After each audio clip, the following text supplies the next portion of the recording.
Jokowi lagi. Orang Korengan aja Jokowi yang salah tuh ya. Saya heran gitu loh. Ya orang Panuan, orang Korengan, Jokowi yang salah. Nah, saya mau kasih tahu gini, Pak Faisal sama Haris.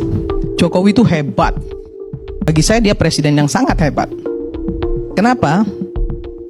Presiden sipil, orang sipil bisa jadi presiden Republik Indonesia 2 periode. Itu luar biasa, belum ada di Indonesia. Selama ini yang kuat itu kan selalu TNI.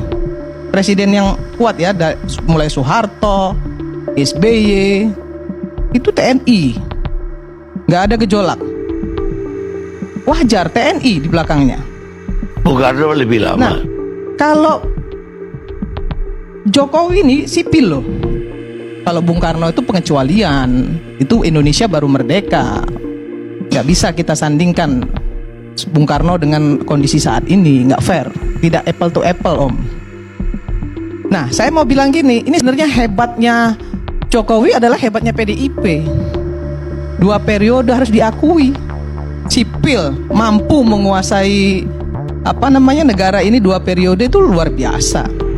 Terus kalau tadi Haris bilang soal demokrasi di era Jokowi, kalau menurut saya demokrasi di era Jokowi itu malah kebablasan. Kenapa saya bilang kebablasan? Rocky Gerung bisa mengatain bajingan tolol sama presiden.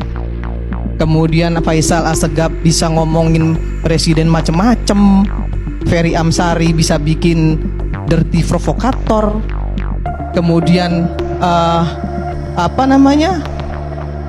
aduh, kalau dipidana zaman Soeharto lebih parah lagi. Zaman SBY teman saya Ferry Juliantono juga di penjara. Jadi nggak usah terlalu cengeng juga lah jadi aktivis. Ya, saya ini pernah juga loh ya. Saya pernah dipecat bahkan dari posisi saya di Pelindo. Pernah dipecat saya karena saya demo. Tapi saya nggak mau cengeng, cemen. Itu yang kedua. Ntar dulu, sabarlah. Sabar. Lu ngomong aja gua perhatiin, gua diem, ya kan? Gua dalemin, gitu, Fer. Nah, saya agak-agak risih sebenarnya ya. Kalau bicara soal Jokowi itu seolah-olah Jokowi itu virus yang harus dihabisin gitu. Iya. Heran gitu ya. Harus diingat juga bahwa Prabowo menang tuh karena dia belajar dari Jokowi. Prabowo menang tuh karena didukung Jokowi. Kalau nggak didukung Jokowi nggak menang. Itu diakui sendiri oleh Pak Prabowo. Tapi bukan berarti kemudian Pak Prabowo itu jadi bonekanya Pak Jokowi. Jangan dihina lah Pak Prabowo. Saya bukan mau bela Jokowi, tapi kalau semua masalah kayaknya ditimpahin dengan Jokowi, kok kayaknya Jokowi ini kayak sampah gitu loh. Ya. Yang bilang sampah tapi siapa tadi? Oh gitu. Oh berarti Anda sampah dong ya. Kalau saya mengatakan Jokowi sampah, jangan tersinggung. Itu bahasa yang umum di media sosial. Kenapa sampah? Karena terlihat dalam pembentukan kabinet ini, ambisi Jokowi dan loyalisnya terus mempertahankan modus politik yang disebut melanjutkan. Sebentar Bu Irma, jangan emosi. Tenang.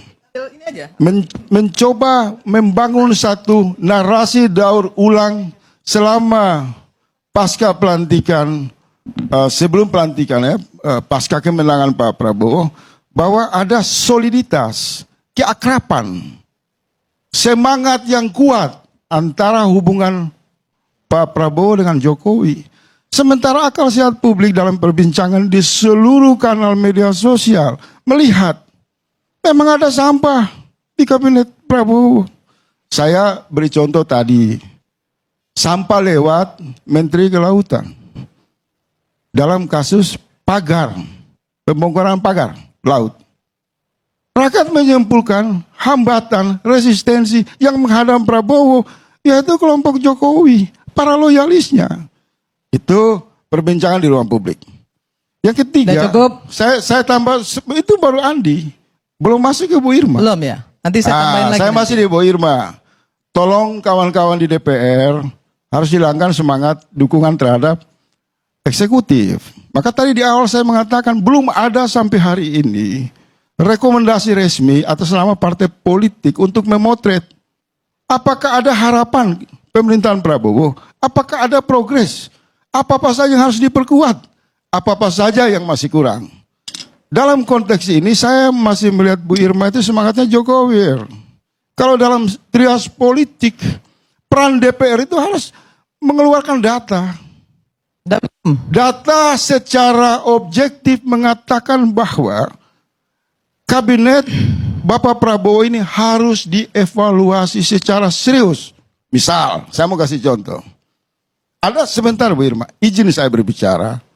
Misal, indikasi hambatan yang paling mengganggu Prabowo misal di bidang keamanan. Tadi kan itu sudah Anda sampaikan. Satu-satu. Kan Anda tanya sampah, kan saya harus Tadi sudah jelaskan sampah. disampaikan. Saya sedikit- Menurut saya gini, Saya 1 menit, Bu Irma. Kalau Jangan dipotong dulu, Bu Irma. kalau Anda bilang saya Jokowi banget, saya bilang pembenci Jokowi banget. Saya nggak mau masih di wilayah curhat. Nggak bisa itu juga. Saya bicara dalam nggak konstruksi. boleh begitu, nggak bisa begitu, dalam konstruksi Bos. kebijakan. Nggak bisa. Jadi kita itu harus fair, ya. Kalau bisa bicara saya itu lanjut harus sedikit fair. aja? Tadi Anda ngomong, saya diam. Setengah menit. Nah, ketika saya ngomong ya bisa sudah Pak, selesai. kami saya lanjut setengah menit dan saya Nggak bisa berhenti. begitu. Saya mau membuktikan. Nggak bisa. Anda sudah nyampaikan itu tadi di depan. Apa yang menjadi Jangan beban diulang-ulang Prabowo yang terus. disebut Jokowi. Jangan diulang-ulang Itu ya, terus. Saya mau lanjut ya. Anda hanya Contohnya, ingin mengadu domba antara hampir Jokowi dan Pak Prabowo. setiap- Itu masalahnya. Bu Irma dengar sebentar, Bu Irma. Nggak bisa. Saya nggak mau dengar Saya karena nggak Anda tanggapi mengadu Anda. domba. Saya mau bicara sama Andi Cukup kok. Pak Karni, nggak bisa. Ya udah, dua. Boleh. Dua. Orang lain lagi yang bicara. Dua-dua Ya, agak cukup yang ngomong. lain lagi. Kasih Ferry Amsari bicara.